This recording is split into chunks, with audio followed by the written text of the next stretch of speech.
Quero fazer um teste com você. Vou fazer algumas perguntas e você terá apenas 3 segundos para responder. Se você hoje fosse escolher um carro popular, que carro você iria comprar? Qual seria a marca do seu creme dental? Que sabonete você usa? Bem, eu tenho certeza que você saberia responder, mas você tem certeza que foi você que respondeu mesmo a essas perguntas? No momento que você emite a sua opinião, faz uma escolha, toma uma decisão, é você mesmo que está falando e decidindo ou as suas opiniões são fruto da influência da mídia em você? Será que você está exercendo de fato a sua liberdade de escolha? A questão é, até que ponto você está sendo você mesmo e até que ponto você está sendo influenciado pela televisão, pelas revistas, jornais, enfim, a mídia em geral?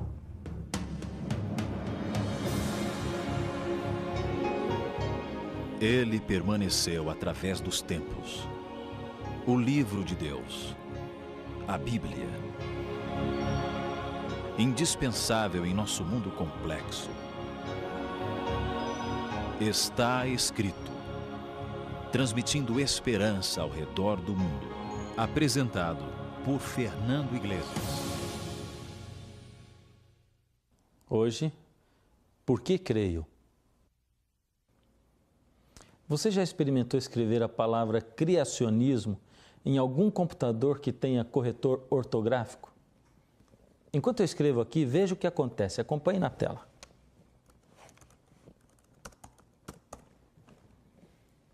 Está vendo? Essa linha grifada em vermelho indica que o computador não reconhece a palavra como existente. Ora, por que o computador não reconhece a palavra criacionismo como sendo uma palavra correta? Fiquei curioso em saber se pelo menos existia a palavra criacionismo no dicionário. Felizmente, encontrei. Lá no Aurélio diz: criacionismo, teoria da origem dos seres por criação, oposta à evolução espontânea. O próprio dicionário definiu criacionismo como uma teoria, ou seja, uma suposição ou uma hipótese. Só que isso não acontece quando ele fala da definição de evolucionismo. O dicionário não diz que a evolução espontânea é uma teoria. Eu achei isso muito estranho. Fiquei pensando comigo, se ambos, criacionismo e evolucionismo, não podem nem sequer ser provados em laboratório e por isso dependem de fé, que influências tão fortes seriam capazes de mover a opinião até mesmo de intelectuais? Que influências são estas da mídia, capazes até de fazer a cabeça de autores de dicionários? Por que será que a mídia valoriza tanto o evolucionismo e deprecia tanto o criacionismo, sem deixar espaço para criacionismo? Mais uma vez, o programa Está Escrito foi buscar para você a opinião de quem entende realmente do assunto. Para nos falar um pouco sobre a influência da mídia no conceito evolucionista, nós trouxemos aqui no Está Escrito para você o jornalista Michelson Borges, formado em jornalismo pela Universidade Federal de Santa Catarina e autor de vários livros criacionistas. Michelson, fala-se tanto em mídia, no poder da mídia. A primeira pergunta nossa é: o que é mídia? Mídia é uma palavra que vem do inglês e significa, na verdade, meios de comunicação de massa. Nós podemos incluir aí a internet, a televisão, o rádio, a mídia impressa. Enfim, são todos os meios usados para propagar uma mensagem. Michel, eu estou pensando aqui o seguinte, será que existe alguma maneira de medir os efeitos da mídia sobre as pessoas? E completando, o que isso teria a ver ou tem a ver com criacionismo e evolucionismo? Uma pesquisa de opinião pública encomendada pelo Ministério da Justiça e pelo Unesco, ao IBOP, mostrou que para 30% dos pesquisados, a televisão é o principal veículo informativo e para 28% formativo. Inclusive, ela foi avaliada como uma importante fonte de atualização, de conhecimentos e de entretenimento. No entanto, a maioria dos entrevistados, 57%, afirmou não se preocupar com o conteúdo da programação que passa na televisão E é justamente aí que mora o problema. Os meios de comunicação têm um tremendo poder de penetração e poucas são as pessoas que analisam criticamente os conteúdos que a TV passa. Por isso mesmo, ideologias como o evolucionismo acabam sendo mais facilmente aceitas. Isso devido também ao bombardeio que a mídia impõe aos telespectadores, aos ouvintes, aos leitores. Temos que lembrar, inclusive, que uma mentira repetida com insistência acaba adquirindo caráter de verdade. Você sente também essa pressão da mídia hoje sobre o criacionista e sobre o criacionismo, chamando basicamente de ignorante aquele que é criacionista? Verdade. Lamentavelmente, isso costuma acontecer com os meios de comunicação. Passa-se a ideia de que se você crê no relato bíblico de Gênesis, por exemplo, você é uma pessoa retrógrada, uma pessoa ignorante, e aceitar a ciência seria algo como que rejeitar a Bíblia, quando na verdade não é bem isso, e muitos pesquisadores sérios têm percebido que é possível haver uma conciliação entre a ciência experimental e as escrituras. Eu acho que o maior problema não é ignorância, porque todos nós somos ignorantes de alguma forma, ignoramos vários assuntos. O maior problema, sem dúvida, é o preconceito. Você achar que entende o que o outro pensa, quando na verdade você está apenas pré-julgando ou achando que sabe o que aquela pessoa pensa.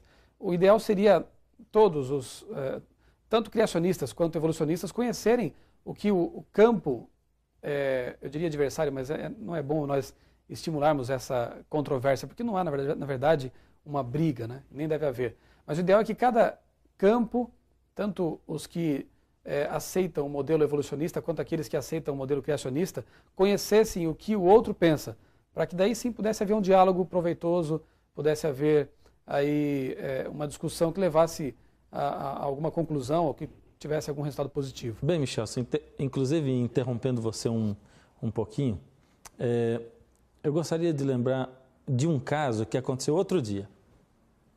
Os meios de comunicação são realmente muito eficazes em mudar e fazer a opinião pública. Eles são capazes de transformar mentiras em verdades e verdades em mentiras do dia para a noite. É assim que muitas garotas começam a sentir-se verdadeiros ETs se chegam aos 18 anos virgens, por exemplo. Porque elas pensam que todo mundo que é normal transa. Bem, outro dia o Brasil inteiro teve a oportunidade de ver um conhecido médico aparecendo em um programa de TV de grande audiência e afirmando que entre o ser humano e o chimpanzé existe uma diferença genética pequena de apenas 2%. Ele fazia as afirmações dele como se estivesse cientificamente embasado, apoiado. Qualquer leigo que assistiu sentiu-se diante de uma grande descoberta da ciência. A primeira grande pergunta a ser feita nesse caso é: como foi feita a pesquisa? Sabe como foi feita? Compararam somente 97 genes. E sabe o que isso demonstra? Em primeiro lugar, o que é gene? Bem, gene é o que determina as características dos seres. Não só a cor do cabelo, dos olhos, mas até quantos olhos vai ter, enfim, todas as características dos seres vivos. Em segundo lugar, o que ninguém disse é que o homem tem pelo menos 30 mil genes. Sabe o que isso quer dizer? Quer dizer que se o homem tem 30 mil genes e só compararam 97 deles, isso representa apenas 0,03% dos genes de um ser humano. É uma pesquisa muito pobre. Ou seja, esse tipo de pesquisa determina apenas que seres humanos e macacos têm em comum 2 olhos, 2 ouvidos, uma boca, língua, coisas como essas. Além do mais, o genoma do macaco nem foi mapeado de maneira aproximada. E o do homem dizem que foi mapeado apenas genericamente, porque foi feita apenas a contagem do número de genes do homem. Mas mesmo com relação ao homem, a ciência ainda não fez o mapeamento completo, ou seja, o mapeamento é saber tudo sobre as características de cada gene. E sabe que diferenças isso poderia causar? Para citar um exemplo bem simples, vamos apenas lembrar que a diferença de um único cromossomo pode determinar se um ser humano vai nascer uma mulher ou se será um homem. com todas as suas diferentes características. A conclusão dos trabalhos ainda vai levar muitos anos, mas a agência de notícias Associated Press já elaborou a notícia e divulgou como se fosse um trabalho científico terminado. Mais uma vez, a mídia se posicionou de maneira indevida e, além do mais, ouviu apenas uma parte, o evolucionismo. Bem, mas vamos voltar a conversar com o Michelson. Michelson, vamos deixar um pouquinho de lado agora esse assunto de mídia e vamos entrar no nosso assunto evolucionismo. A gente sabe que o evolucionismo é bastante antigo e por que até hoje, depois de muitos anos, ele ainda é considerado uma teoria?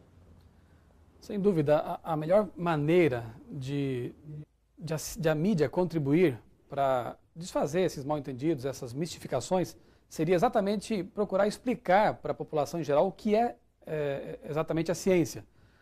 Infelizmente, a mídia nem sempre tem feito isso, né? Seria bom também dizer que, na verdade, Galileu Galilei, o grande astrônomo italiano, foi quem lançou as bases da ciência experimental. Para Galilei, as teorias deveriam ser testadas e repetidas a fim de serem consideradas verdadeiras. Foi graças a ele que se pôde fazer separação entre o imanente e o transcendente, ou seja, aquilo que é palpável, testável, reprodutível e aquilo que pertence aos domínios do transcendente, que está além da ciência. Como dizia um dos pais da física moderna, o Niels Bohr, resumindo esse pensamento de Galileu, não existem teorias bonitas nem teorias feias. O que existem são teorias verdadeiras ou teorias falsas. Portanto, eu acho que a ciência não pode descobrir Deus pelo simples fato de que a ciência lida com o imanente, com o testável, e jamais poderá chegar ao transcendente. Costuma-se dizer até que tentar descobrir Deus pela ciência seria algo como medir estrelas com uma fita métrica. É uma impossibilidade. Uma teoria como a da evolução das espécies, por exemplo, com tantos elos perdidos, desenvolvimentos milagrosos, como, por exemplo, a formação do olho, da visão, né? A formação do cérebro, essa máquina fantástica, né? A questão do DNA, da tremenda complexidade do código genético, extinções inexplicáveis, fenômenos irreprodutíveis.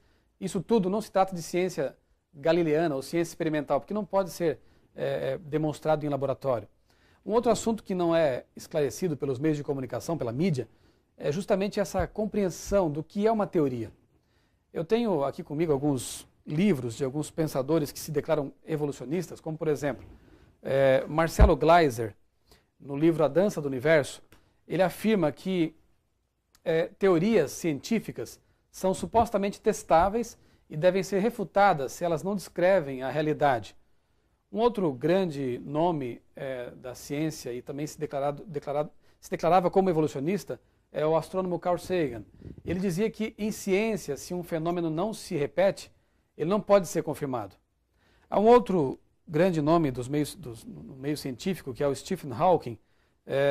Nesse livro, Uma Breve História do Tempo, Hawking diz que qualquer teoria científica pode inicialmente ser divulgada por razões estéticas ou até metafísicas. Mas o teste real, segundo Hawking, é verificar se ela é capaz de fazer previsões que empatem com as observações. E como se sabe, depois de mais de um século, a evolução biológica ainda é uma teoria. Inclusive, tem uma outra pergunta que eu gostaria de fazer para você, Michel, é a seguinte.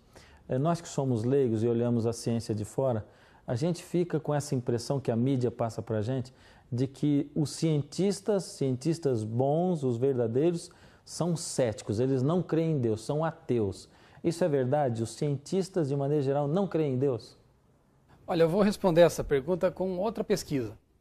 Em 1916, cientistas norte-americanos participaram de uma pesquisa sobre suas crenças religiosas.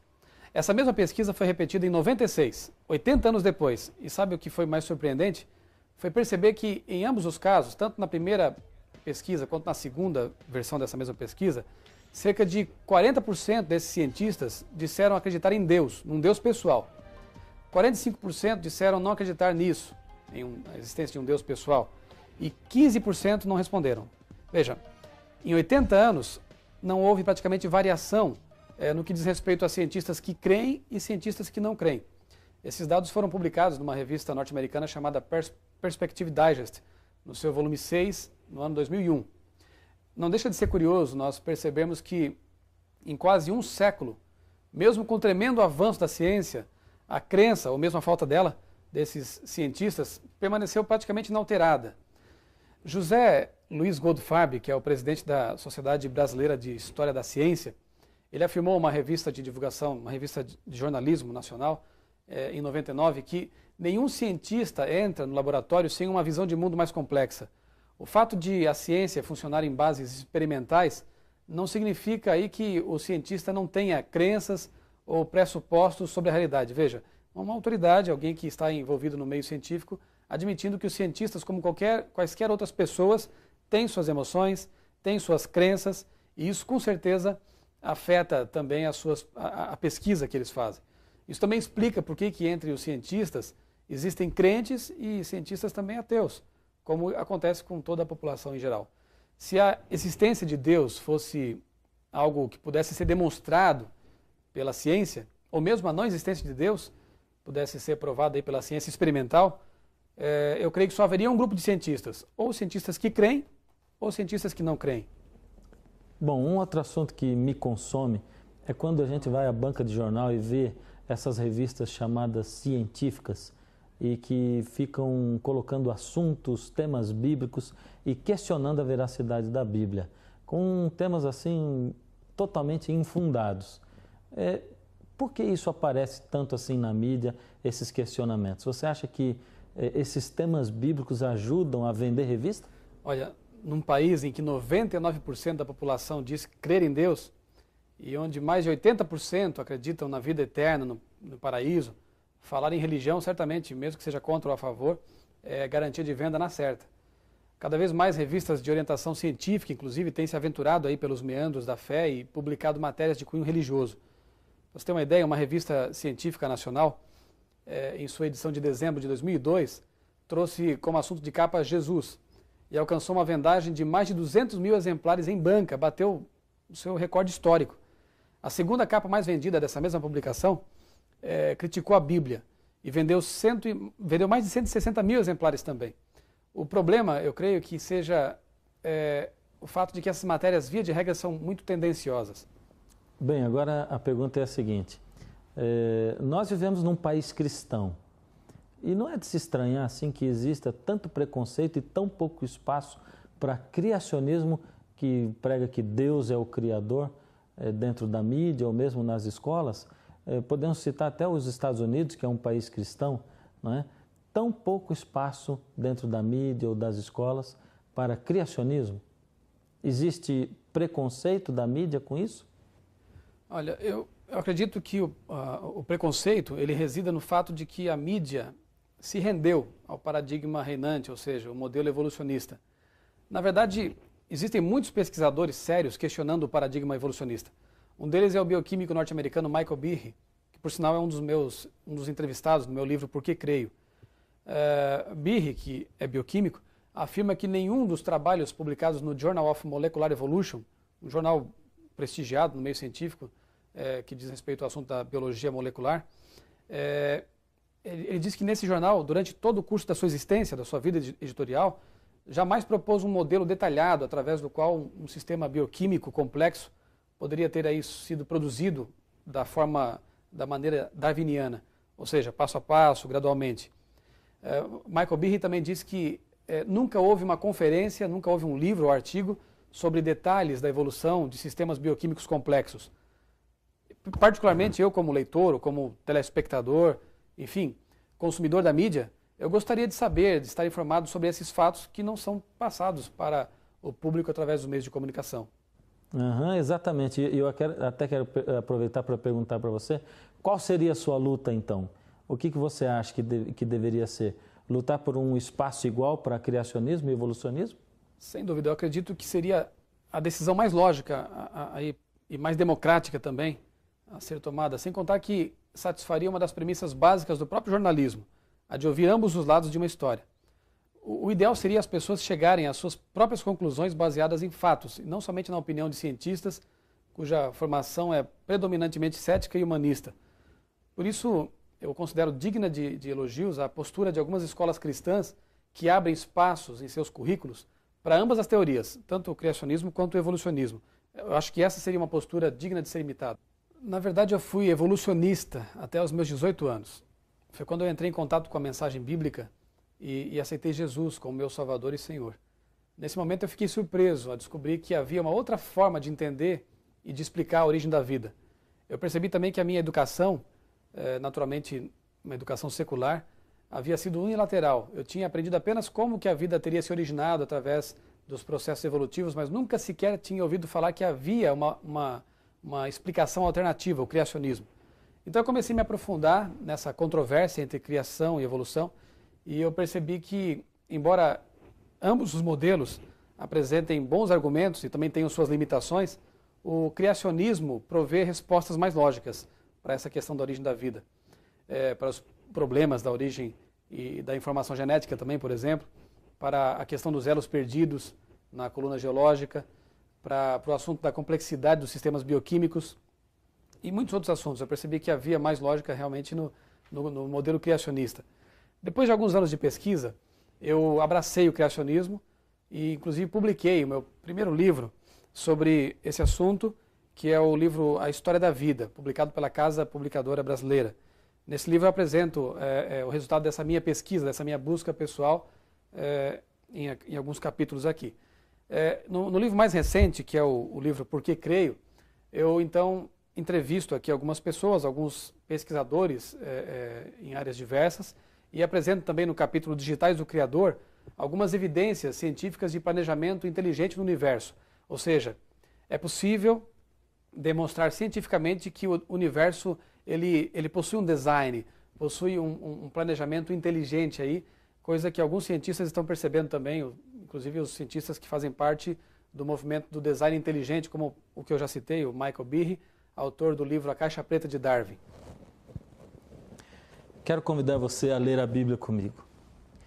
Você já viu alguma vez o que está escrito em Provérbios, capítulo 1, verso 7? Vamos abrir. Provérbios, capítulo 1, verso 7. O temor do Senhor é o princípio da ciência, mas os loucos desprezam a sabedoria e a instrução. Não existe ciência verdadeira sem o temor do Senhor, mas ai daqueles que desprezam a sabedoria e a instrução. Você é daqueles que sempre rejeitou a Bíblia sem nunca tê-la estudado? Você é um dos que se recusam a estudar a Bíblia porque sempre achou que ela empobrece o espírito das pessoas e que só ignorantes se prestam a esse papel? Certamente a Bíblia é um livro de ciência, mas também certamente esse não é o papel mais importante da Bíblia. O papel mais importante que ela desempenha é ser a palavra de Deus. Se você sempre a desprezou, mas hoje viu e ouviu alguma coisa que fez com que as suas más convicções com relação à Bíblia fossem estremecidas de alguma maneira, você vai sentir a voz de Deus convidando para conhecê-lo melhor. Enquanto você ouve essa música, o Espírito de Deus vai falar com você com uma voz bem clara, dizendo: filho, você precisa me conhecer melhor. Eu estou aqui, à sua disposição.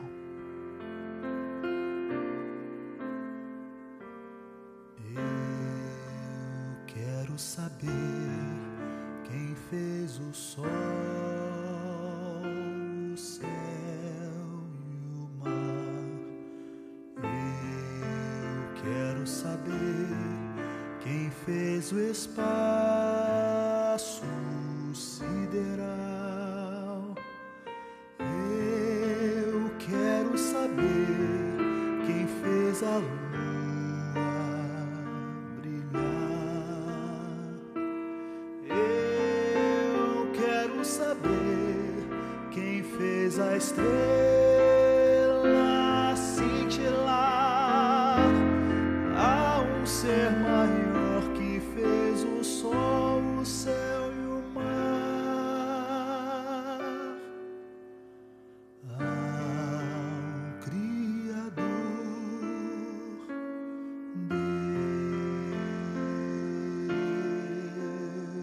Deus.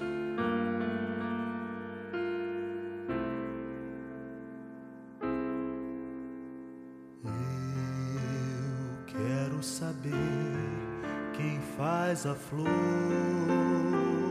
nascer, quem é. Eu quero saber quem põe as aves a cantar.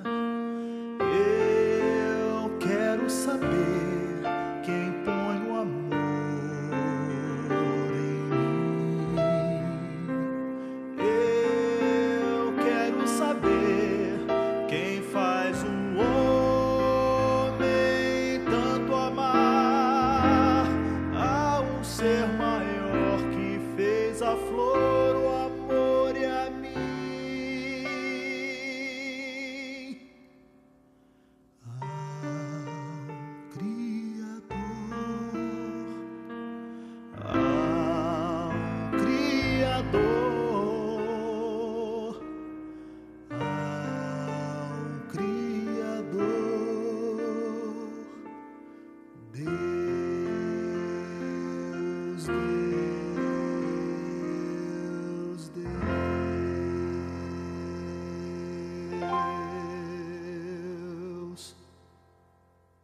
Se você me permitir, eu gostaria de orar com você, pedindo que esse Deus tão maravilhoso, nosso Criador, que Ele enche a sua vida, não só de fé, mas de convicção também. Incline a sua cabeça. Deus amado, quando olhamos, Senhor, para nós mesmos, vemos que não somos nada. Mas quando olhamos para o Senhor, um Deus tão maravilhoso, capaz de criar e manter tudo que existe no universo, nós vemos que o Senhor pode nos fazer tudo. Queremos confiar nossa vida nas Suas mãos, Senhor. Aumenta a nossa fé. Aumenta, Senhor, a nossa disposição em procurá-lo e servi-lo. Em nome de Jesus. Amém, Senhor.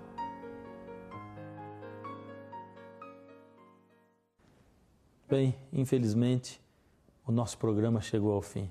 Chegou a hora de dizer até logo.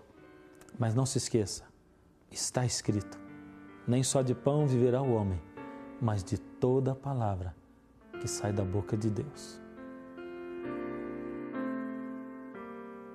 Eu quero saber quem fez o sol, o céu e o mar. Eu quero saber quem fez o espaço sideral. Eu quero saber quem fez a lua brilhar. Eu quero saber quem fez a estrela cintilar. Há um ser maior